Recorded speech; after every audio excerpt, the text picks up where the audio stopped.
मंचा से बिल्कुल और इस हॉल में उपस्थित हमारे प्रिय छात्र छात्राएं, गार्जियन, टीचर्स एंड ऑर्गेनाइजर्स, सबको मैं अपनी ओर से संग्रामी अभिनंदन देता हूं। और सबसे पहले मैं धन्यवाद देना चाहूंगा इस न्यूज मूवमेंट को कि खत्म हो रही सांस्कृतिक विरासत को फिर से पकड़ने का जो अभियान लोगों ने बनाए रखा है, जो एकजुटता, जो कोऑपरेटिवनेस हमारे समाज में समाप्त हो रहा है और टुकड़ों में बढ़ रहे हैं, कहीं हिंदू मुस्लिम के नाम पर, कहीं छोटी जात बड़ी जात के नाम पर। लेकिन ये तो हम सभी जानते हैं कि स्टूडेंट का कोई कम्युनिटी नहीं होता, वो स्टूडेंट कम्युनिटी अपने आप में मुकम्मल कम्युनिटी होता है, उसकी कोई जात नहीं होती। इसलिए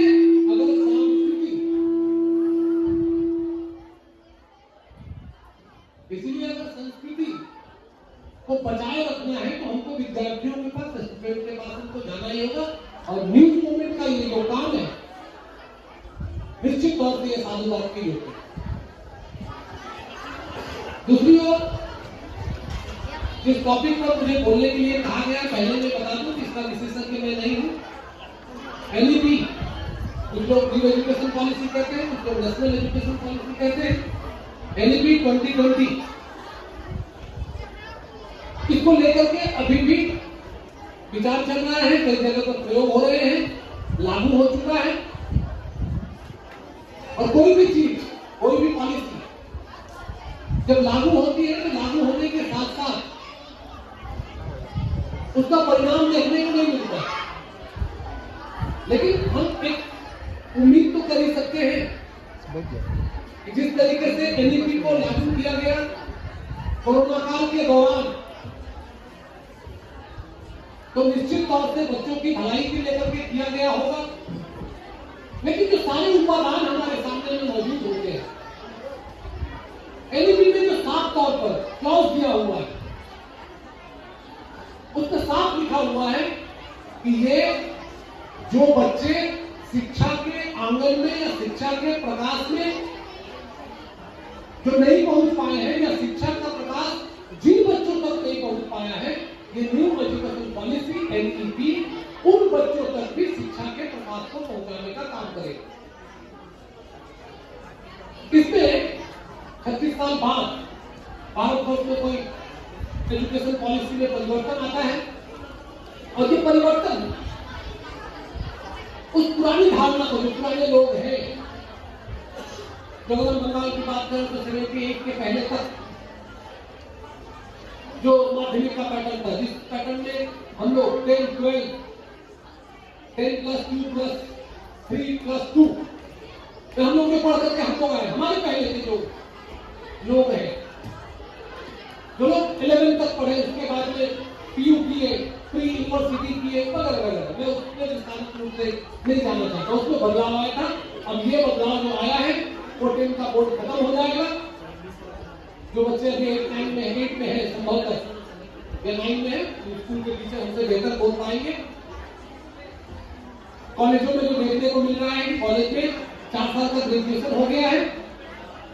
पहले हम लोग 3 साल का ग्रेजुएशन पढ़ाते थे, अभी 4 साल का ग्रेजुएशन हो गया। तो शिक्षा का विस्तार करने के लिए, लोगों तक शिक्षा को पहुंचाने के लिए और मल्टी डायमेंशन सब्जेक्ट को पढ़ाने के लिए, एक बच्चा अगर आर्ट पढ़ता है तो history, politics, Hindi, English, Bangla, Urdu, इसके अलावा और कुछ नहीं पढ़ सकता है। लेकिन इस न्यू एजुकेशन पॉलिसी के तहत ये आया है कि उसके अलावा कोई मल्टीडिसिप्लिनरी, एक लड़का अगर कॉलेज में एडमिशन लेता है, अगर वो आर्ट्स का स्टूडेंट है तो उसको अगर चाहे तो एक पेपर फिजिक्स का भी ले सकता है, एक पेपर केमिस्ट्री का भी ले सकता है, कंप्यूटर साइंस ले सकता है। तो ये जो बच्चों के विकास के लिए इतना डायमेंशन को बढ़ा कर देने का जो एक बात न्यू एजुकेशन पॉलिसी के तहत कही जा रही है, निश्चित तौर से ये बच्चों के लिए भला करेगा, क्योंकि आने वाला दौर जो है वो कंपटीशन का दौर है, कंपटीशन का दौर है। हमारे पास में कितने मार्क्स हैं ये महत्वपूर्ण नहीं रहेंगे, हम कौन डिवीजन से पास किए ये महत्वपूर्ण नहीं रहेगा, उसका महत्व अपनी जगह पर है, लेकिन हमको कितना पता है, हम कितना जानते हैं, क्योंकि कंपटीशन जब होगा तो वो इंडिविजुअल का कंपटीशन होगा और तमाम इंडिविजुअल्स मिल करके अपने स्थान को प्राप्त करने का काम करेंगे। इसलिए बच्चों को जानना, बच्चों को समझना ये बहुत जरूरी होता है। ये न्यू एजुकेशन पॉलिसी में निश्चित तौर से दिखाए गए हैं। लेकिन न्यू एजुकेशन पॉलिसी जिस तरीके से लाया गया, याद होगा जिसमें पूरा देश कोरोना में डूबा हुआ था, संभवतः जुलाई के महीने में 2020 जुलाई के महीने में ऑर्डिनेंस के माध्यम से न्यू एजुकेशन पॉलिसी को केंद्र सरकार ने लागू किया। और मैं आपकी जानकारी के लिए बता कि एजुकेशन का जो मसला है वो संवैधानिक अधिकार, एजुकेशन जो है वो कंकरेंट लिस्ट में है, ना ही वो स्टेट लिस्ट में है और ना सिर्फ सेंट्रल लिस्ट में। लेकिन उसके साथ नियम है कि स्टेट अपनी एजुकेशन पॉलिसी को बना सकता है, लेकिन अगर उस दिशा में सेंट्रल गवर्नमेंट कोई पॉलिसी बनाती है तो स्टेट को, प्रत्येक स्टेट को उस पॉलिसी को मानना ही होगा। ये कॉन्करेंट लिस्ट है, युग्म तालिका इसको हम लोग कहते हैं। न राज्य तालिका में न केंद्र तालिका में, दोनों जगह है, लेकिन ये युग्म तालिका में भी इसको रखा गया है। सो जब 2020 एजुकेशन पॉलिसी लागू हुआ और उसका इम्प्लीमेंटेशन अब शुरू हो रहा है, हम लोग देख रहे हैं कि इम्प्लीमेंटेशन शुरू हो रहा है। न्यू एजुकेशन पॉलिसी में जिस तरीके से स्कूल की बच्चों को विस्तार की बात कही गई है, 100% of child should be involve in school, 100% ये कहा गया है, ये कोई नई बात नहीं है। अगर भारतीय संविधान को देखें तो 14 साल तक के बच्चों को निःशुल्क शिक्षा देने की बात सबको बाध्यता है, सबको शिक्षा देने की बात संविधान ये हमको अनुमति देता है, हमको निर्देश करता है। न्यू एजुकेशन पॉलिसी में 100% करना होगा। तो आपको याद होगा 2009 में भारतवर्ष में राइट टू एजुकेशन आया था। राइट टू एजुकेशन कि स्कूल के दायरे में आसपास में रहने वाला कोई भी बच्चा ऐसा नहीं होगा जिसको स्कूल में एडमिशन नहीं मिलेगा। यहाँ पर स्कूल में टीचर लोग हैं, उनसे बेहतर जानते हैं। स्कूल की बाध्यता होगी कि वहां पर के बच्चों का एडमिशन उसको लेना ही होगा।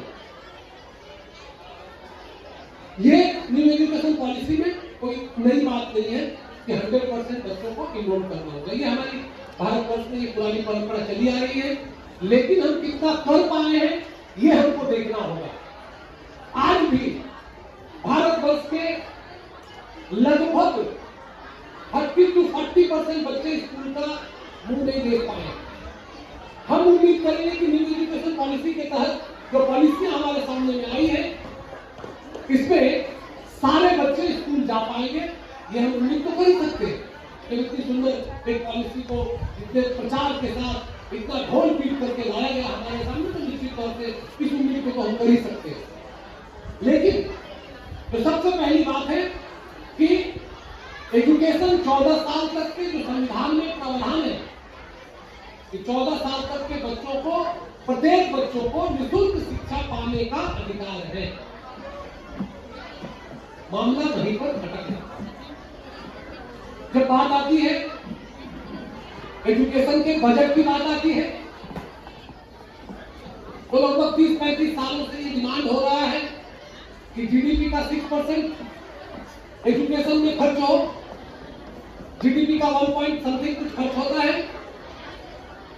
अर्थात एजुकेशन के क्षेत्र में जो खर्च सरकार को करनी चाहिए, केंद्र सरकार और राज्य सरकारों को करनी चाहिए, वो एजुकेशन के क्षेत्र में खर्चा नहीं हो पा रहा है। और अगर एजुकेशन के क्षेत्र में खर्चा नहीं होगा, हम तमाम बच्चों को स्कूल में इनरोल करेंगे, स्कूल का इंफ्रास्ट्रक्चर बढ़ाना होगा, स्कूल की बिल्डिंगों को बढ़ाना होगा, स्कूल की कैपेसिटी को बढ़ाना होगा, स्कूलों को बढ़ाना होगा। अगर ये बात आती है सामने तो निश्चित तौर पर इसमें खर्च की बात आएगी, और जब खर्च की बात आएगी तो खर्च सरकार को करना होगा। लेकिन इस न्यू एजुकेशन पॉलिसी में जहां खर्चे की बात आती है वहां पर सीधे एक क्लॉज दिया हुआ है कि पीपीपी मॉडल से स्कूल को बढ़ाना है, अर्थात स्कूल में पब्लिक प्राइवेट पार्टनरशिप के तहत स्कूल का विकास करना है। अब यहां पर रुक करके मैं थोड़ा सा आपका ध्यान दिलाना चाहूंगा पूरे विश्व के आज के हालात पर।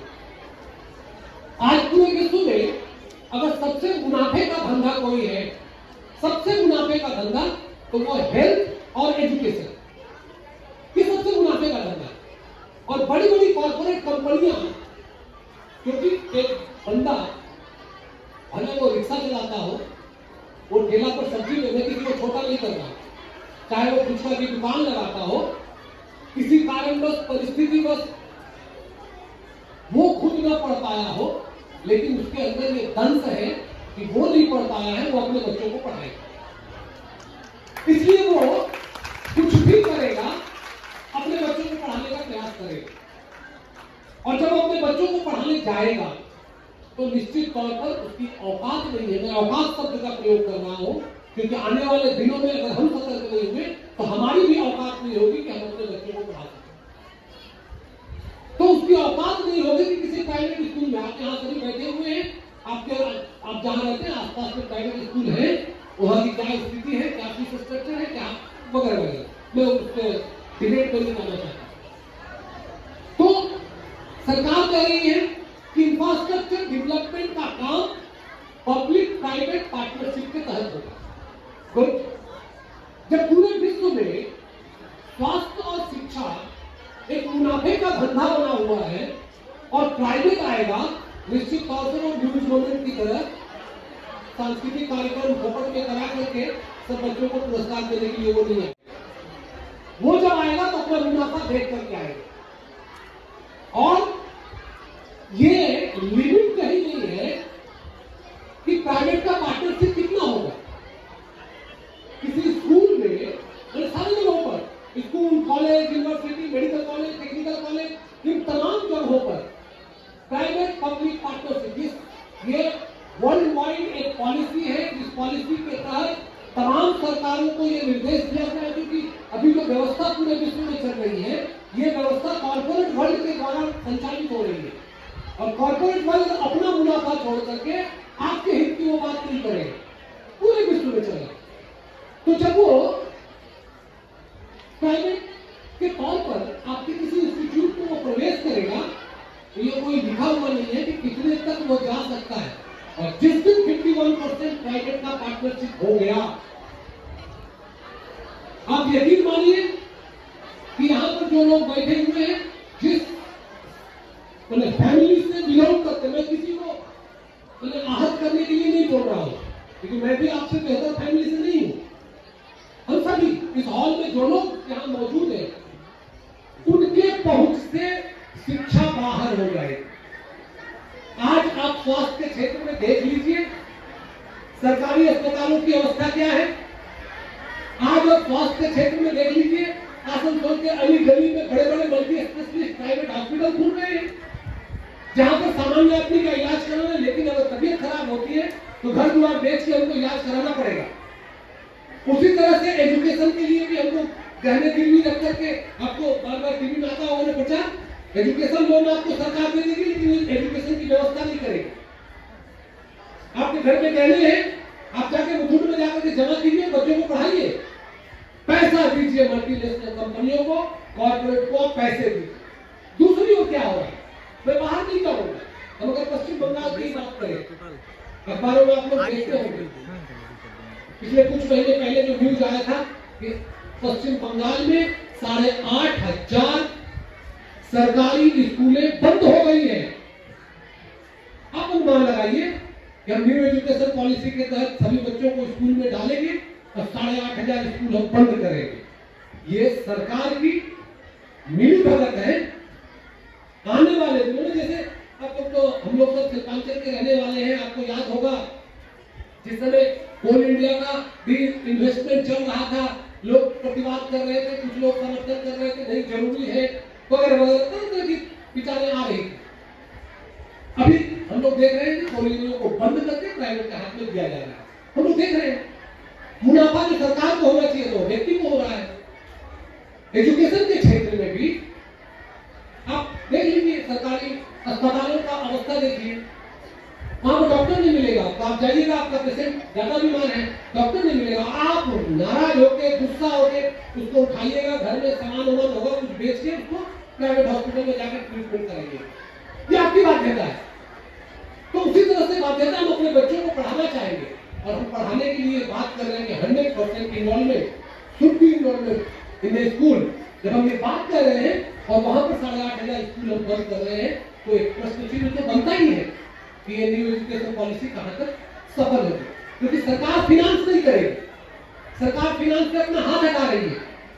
सरकार एजुकेशन के लिए तरह और उसके बाद जो एजुकेशन को लेकर के जो प्रयोग हो रहे हैं, ये पिछले कई वर्षों से हो रहे हैं। एजुकेशन को लेकर के स्कूल के हमारे माननीय शिक्षक शिक्षिकाएं हैं यहाँ पर, क्लास 8 तक, अभी मैं बात कर रहा था बेटे बेटे, क्लास 8 तक पास फेल हटा दिया गया। हम लोग कॉलेज में पढ़ाते हैं, यकीन मानिए आज से 15 साल 10 साल पहले जो बच्चे आते थे तो उनके अंदर कुछ होता था। आज के जो बच्चे आते हैं कुछ नहीं है उनके अंदर, लेकिन नंबर, अगर उनके नंबर मार्कशीट के पास अपना मार्कशीट रखते तो हमारा मार्कशीट पता नहीं कितना पीछे जाकर पड़ा रहेगा। नंबर नहीं है हमारे पास, उस समय के बच्चों का नंबर नहीं होता था, लेकिन ज्ञान होता था। आज के बच्चों के पास हमको याद है, इसलिए मैं ये बातें कह रहा हूँ कि हम लोग जब माध्यमिक दिए थे तो उस समय चर्चा का विषय था कि फर्स्ट डिवीजन फलाने का लड़का फर्स्ट डिवीजन से पास हुआ है, लोग आते थे देखने के लिए। लेकिन आज मेरे घर के बगल का लड़का से पूछिए तो निकला शाम को क्या हुआ रिजल्ट में बेटा, 97% आया अंकल। कैजुअल 97 कोई मायने नहीं रखता है, लेकिन ज्ञान नहीं है उसके पास। अर्थात पूरे एजुकेशन सिस्टम को ध्वंस करके कॉर्पोरेट के हाथ में पूरी पूंजी को दे देने की जो कवायद है, यही कवायद है NEP 2020। इसका मूल मर्म है, क्योंकि हम आज बलपुर में बैठे हुए हैं। बलपुर पश्चिम बंगाल के बाहर नहीं है, पश्चिम बंगाल भारत के बाहर नहीं है, भारत पूरे विश्व के बाहर नहीं है। और विश्व की जो व्यवस्था है उस व्यवस्था को बनाए रखने के लिए, इस व्यवस्था लूट की व्यवस्था को बनाए रखने के लिए, डकैती की व्यवस्था को बनाए रखने के लिए तमाम सेक्टर में जिस तरीके से पॉलिसी के माध्यम से नई चीजों को लाया जा रहा है, इससे पता नहीं भविष्य में, मुझे तो शंका होती है, लोग कहते हैं कि हम विरोधी हैं, हो सकता है हम विरोधी हैं, लेकिन मुझे ये शंका होती है कि आने वाले दिन में हमारे नौनिहालों का भविष्य क्या होगा। आने वाले दिन में ये नौनिहाल जब बड़े होंगे तो हमारे समाज का भविष्य क्या होगा। यही नौनिहाल बड़े होकर के समाज में अनपढ़, जाहिल और गंवार बनेंगे, ताकि वो हथकंडे का इस्तेमाल, हथकंडे के रूप में वो राजनीतिक पार्टियों का वो इस्तेमाल होगा और उनके द्वारा प्रयोग करके समाज को संचालित किया जाएगा। देश और समाज का भला होने वाला नहीं है। इसलिए आप जहां हैं, आप जिस स्तर पर हैं, new education policy should be removed. New education policy अगर इंप्लीमेंट करना है, न्यू एजुकेशन पॉलिसी का विरोध नहीं कर रहा, अगर उसको इंप्लीमेंट करना है तो PPP मॉडल को हटाना होगा, पूरा का पूरा दायित्व सरकार को लेना होगा। और सरकार को ये जो इंफ्रास्ट्रक्चर डेवलपमेंट है, सरकार को जो बच्चों के हित की जो बात है उसको करना होगा। और सबसे बड़ी बात कि पढ़ाई के अंत में उसको रोजगार से जोड़ना होगा। तो अगर रोजगार से नहीं जुड़ा पढ़ाई तो बेरोजगारों की एक फौज, जो पूरे विश्व में सबसे बड़ी फौज हमारे भारतवर्ष में आज ही बन चुकी है, आने वाले दिन में ये फौज और लंबी होगी और ये फौज निश्चित तौर से समाज के लिए घातक होगा। समाज की बेहतरी तो कभी कर ही नहीं सकता है। इसलिए जो क्लॉज दिए हुए हैं न्यू एजुकेशन पॉलिसी में, जो मेन फीचर्स दिया हुआ है न्यू एजुकेशन पॉलिसी में, वो न्यू फीचर्स, वो क्लॉज निश्चित तौर से उससे बेहतर क्लॉज और फीचर नहीं हो सकता है। लेकिन उस क्लॉज और फीचर के भीतर जो हिडन एजेंडा है, उस एजेंडे को हमको समझना होगा, क्योंकि बात जो है वो हमारे नौनिहालों के, हमारे बच्चों के भविष्य से है। क्योंकि जो बच्चे बैठे हुए हैं इनको अभी कोई समझ नहीं हो पा रही है, बच्चे नहीं समझ पा रहे हैं, क्योंकि बच्चे 8 तक फेल नहीं हो रहे हैं। इससे बढ़िया बच्चों को और क्या चाहिए? स्कूल में मार नहीं पड़ रहा है, इससे बढ़िया बच्चों को और क्या चाहिए? पढ़ाई का कोई दबाव नहीं है, परीक्षा ऐसे बीतता है जैसे दुर्गा पूजा बीत रहा है, कोई दबाव नहीं है बच्चों के ऊपर में। और जब तक हम दबाव नहीं लेंगे, मैं ज्यादा दबाव देने की बात नहीं कर रहा हूँ, वो जिस तरीके से वो है ना कोटा वोटा में जो दबाव के चलते बच्चे आत्महत्या भी कर रहे हैं, उस तरह के दबाव की मैं बात नहीं कर रहा हूँ। अपनी इच्छा को बच्चों के ऊपर में थोपने की बात नहीं कर रहा हूँ, लेकिन बच्चों के स्वाभाविक विकास के लिए उस तरह का परिवेश बनाने के लिए बच्चों के अंदर ये जागरूकता लानी होगी कि पढ़ाई तुम्हारे जीवन में कितना महत्वपूर्ण है। जो बच्चे यहाँ पर हैं, जो सुन रहे हैं, क्या समझ रहे हैं मुझे नहीं पता है, लेकिन आने वाले समय में जब इनको इनकी चेतना विकसित होगी, जब इनका बोध आएगा, जब ये समझने लायक हो पाएंगे, जब ये सामना करेंगे इस पॉलिसी का, तब इनको समझ में आएगा कि ये एक तरह से कई चीजों के कोलाज के रूप में बना करके बच्चों को लुभावना या लोगों को लुभावना बना करके दिखाने का जो न्यू एजुकेशन पॉलिसी है, इसमें बेसिक चीजों को बात दे दी गई है, जो ठोस चीजें हैं वो बात दे दी गई है। क्योंकि मैं पहले कह रहा हूं कि इंफ्रास्ट्रक्चर का दायित्व, टीचरों का दायित्व में आप पश्चिम बंगाल में ही देख लीजिए, पूरे कहीं भारतवर्ष के किसी भी राज्य में आप जाकर के देख लीजिए स्कूलों में टीचरों की अवस्था क्या है। ये लोग कुछ नाराज हो जाएगी मेरे ऊपर कि स्कूल के बारे में बोल रहे हैं। स्कूलों में टीचरों की अवस्था क्या है? सिविल पुलिस की तरह सिविल टीचर, और उससे उम्मीद करेंगे कि बेहतर बच्चा प्यार करके वो दे देगा आपको, असंभव है। और पश्चिम बंगाल में थोड़ा और आगे निकला हुआ न जाने कितने जाली टीचर भरे हुए हम लोग सभी देख रहे हैं, हम लोग सभी देख रहे हैं। ये जो इतना बड़ा कलम के टीचर कम्युनिटी के ऊपर, मैं भी उसी कम्युनिटी का हूं, हर टीचर आज संडे के घेरे में है कि पता नहीं यही जाली हो, हर टीचर आज संडे के घेरे में है। और इस तरह के माहौल में मैं राजनीतिक मुद्दों को नहीं उठाना चाहता हूं, तो और सारी बातें आ जाएंगी। इस तरह के माहौल में हम बच्चों को पढ़ा रहे हैं, बच्चे पढ़ रहे हैं, इस प्रकार से ये माहौल बच्चों के पढ़ने का लायक नहीं है। इसके लिए हम लोगों को, जो हम बच्चों के गार्जियन है, जो हमारे बच्चे जो पढ़ रहे हैं, उनको भी थोड़ा सचेत होना होगा। सरकार को दायित्व लेना होगा, इंफ्रास्ट्रक्चर का दायित्व लेना होगा, शिक्षकों का दायित्व लेना होगा।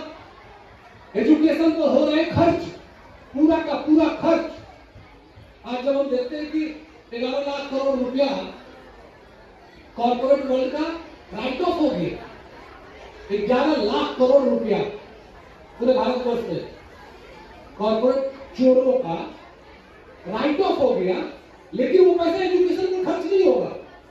क्योंकि बच्चे अगर पढ़ लिए, बच्चे अगर प्रश्न करने लग गए, बच्चे अगर हमसे पूछने लग गए, उत्तर तो है नहीं, इसलिए बच्चों को जाहिर बना के रखो, बच्चों को वही बताओ जो उनके लिए जरूरी है, समाज के लिए बच्चों के लिए जो जरूरी है वो बताने की आवश्यकता नहीं है। तो ये इस ऐसे माहौल में खड़े होकर के हम लोग आज रह रहे हैं, बच्चे उसी में पढ़ रहे हैं, लेकिन इसमें भी मैं हताश होने के लिए नहीं कह रहा हूँ, इसमें भी संभावनाएं हैं।